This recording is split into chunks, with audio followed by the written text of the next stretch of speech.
வெற்றி நமதே வெற்றியாளர்களுக்கு வணக்கம்.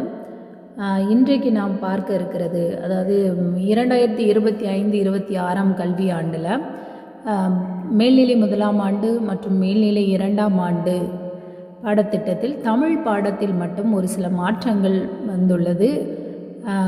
முக்கியமாக பாடங்கள் குறைக்கப்பட்டுள்ளது. 8 இயல்களாக இருந்த பாடம் இப்பொழுது 6 இயல்களாகவும் அதிலும் இருந்து சில பாடல்கள் செய்யுள்கள் இவையெல்லாம் குறைக்கப்பட்டு இருக்கிறது. அதை குறித்த ஒரு அலசல், எந்த பாடம் இருந்தது எது இல்லை அப்படிங்கிறதை குறித்து நாம் பார்க்கலாம். இதில் முதல் பாடமாக இருக்கிறது என்ன அப்படின்னா, யுகத்தின் பாடல் தான். யுகத்தின் பாடல் அது பழைய பாடத்திட்டத்திலும் அதே யுகத்தின் பாடல் தான். அடுத்து அதில் இருக்கக்கூடிய உரைநடை பேச்சு மொழியும் கவிதை மொழியும் இதே தான் பழைய பாடத்திட்டத்திலும் இருக்கிறது. இதில் நன்னூல் பாயிரம் 6ஆம் திணை இதை இரண்டையும் எடுத்துவிட்டு அதற்கு மாற்றாக ஒவ்வொரு புள்ளையும் இசை தமிழர் இருவர் அப்படிங்கிற பாடங்கள் இடம்பெற்றிருக்கிறது. அடுத்து மொழி இறுதி எழுத்துக்கள் அப்படிங்கிற பகுதி, இலக்கண பகுதி அதுவே தான்.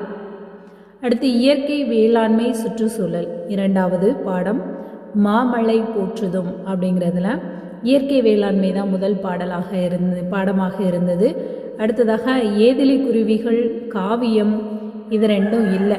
அதில் இந்த காவியம் அப்படிங்கிறது 12ஆம் வகுப்பிற்கு மாற்றப்பட்டு இருக்கிறது. அடுத்து இந்த 500 அதில் இருந்தது கொடுத்துருக்காங்க.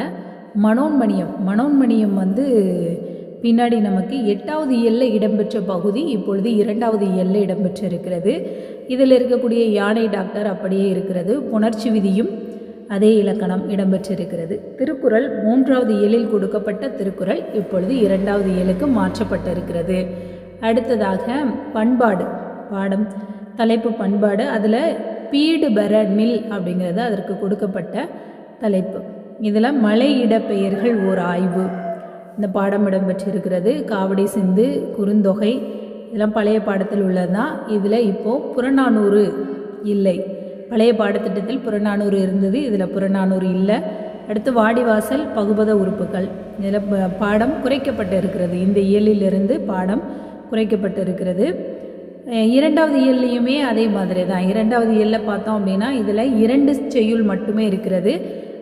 பழைய பாடப்புத்தகத்தில் பார்த்தோன்னா ஏதிலி குருவிகள் காவியம், திருமலை முருகன் பல்லு 500 அப்படின்னு சொல்லி 4 செய்யுள் பகுதி இருந்தது. இப்போ இதில் 2 செய்யுள் பகுதி தான் இடம்பெற்றிருக்கிறது. அடுத்ததாக கல்வி அழகியல் மனிதம் கேடில் விழிச்செல்வோம் அப்படிங்கிறதுல தமிழ்நாட்டு கல்வி வரலாறு இந்த பாடப்பகுதி 4ஆம் இயலில் இடம்பெற்றது. அதே 4ஆம் இயலில் தான் இங்கேயும் இருக்கிறது. இதில் பிள்ளைக்கூடம் அப்படிங்கிற செய்யுள் இடம்பெற்றிருக்கிறது. பழைய பாடத்திட்டத்திலும் அதுவே இடம்பெற்றிருக்குது. இந்த தொலைந்து போனவர்கள் அப்படிங்கிறது 8வது இயலில் இருந்ததை இப்போ 4வது இயலுக்கு மாற்றி இருக்கிறாங்க. அப்புறம் இந்த ஒரே நண்பன் அப்படிங்கிற பகுதி புதிதாக சேர்க்கப்பட்டு இருக்கிறது. கலைச்சொல்லாக்கம் ஏற்கனவே பார்த்த பகுதி தான். 6ஆம் இயலில் இடம்பெற்றிருக்கக்கூடிய கலைச்சொல்லாக்கம். இப்போ இந்த 4வது இயலிருந்து நமக்கு நற்றிணை, தொல்காப்பியம், சிறப்பு பாயிர உரை விளக்க பாடல் இந்த 2 செய்யுள் பகுதிகள் இல்லாமல் இருக்கிறது. அடுத்து இதழாளர் பாரதி குறித்து இருந்த பாடம் இல்லாமல் ஒரே நண்பன் அப்படிங்கிற பெயரில் ஜெயகாந்தன் அவர்கள் எழுதிய இந்த ஒரே நண்பன் அப்படிங்கிற கதை இதில் இடம்பெற்றிருக்கிறது. அடுத்ததாக 5வது இயல் நாகரிகம், தொழில், வணிகம், ஆளுமை.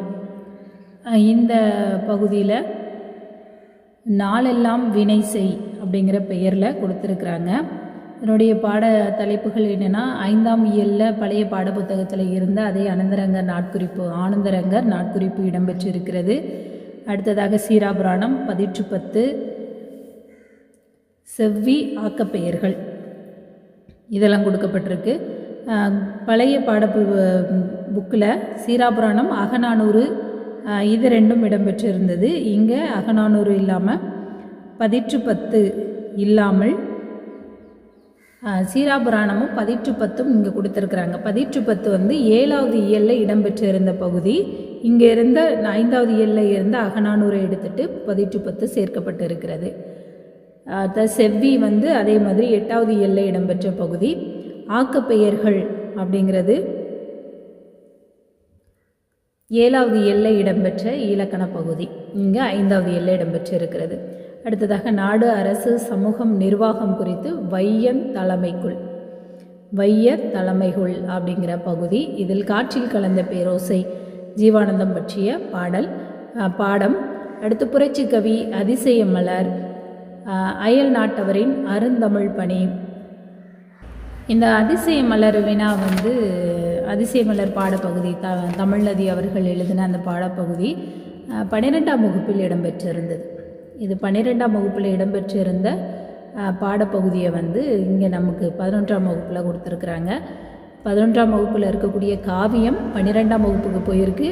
12ஆம் வகுப்பில் இருக்கக்கூடிய அதிசய மலர் 11ஆம் வகுப்பிற்கு வந்திருக்கு. சரி, அடுத்து புரட்சி கவி. இதில் நமக்கு 7வது எல்லை கொடுக்கப்பட்டிருக்கு. அதிசய மலர், அயல் நாட்டவரின் அருந்தமிழ் பணி, இது புதிதாக சேர்க்கப்பட்ட பாடம்.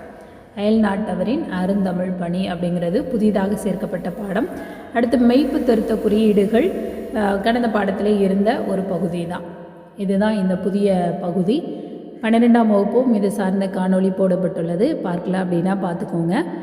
இந்த சேனல் இப்போ தான் முதல் முறையாக பார்க்குறீங்க அப்படின்னா சப்ஸ்கிரைப் பண்ணிக்கோங்க. தொடர்ந்து இதில் இருக்கக்கூடிய மேல்நிலை 1ஆம் ஆண்டு 2ஆம் ஆண்டு இரண்டிற்கும் மொழிபெயர்ச்சி வினாக்கள், அடுத்து ஒரு மதிப்பெண் வினாக்கள்லாம் அடுத்தடுத்த காணொளிகளில் நம்ம பார்க்கலாம். இதற்கான இந்த புத்தகத்தை PDF வடிவில் பதிவிறக்கணும் அப்படின்னு நினச்சிங்கன்னா டிஸ்கிரிப்ஷனில் அதற்கான லிங்க் கொடுத்துருக்கேன். பதிவிறக்கம் செய்து கொள்ளுங்கள். நன்றி.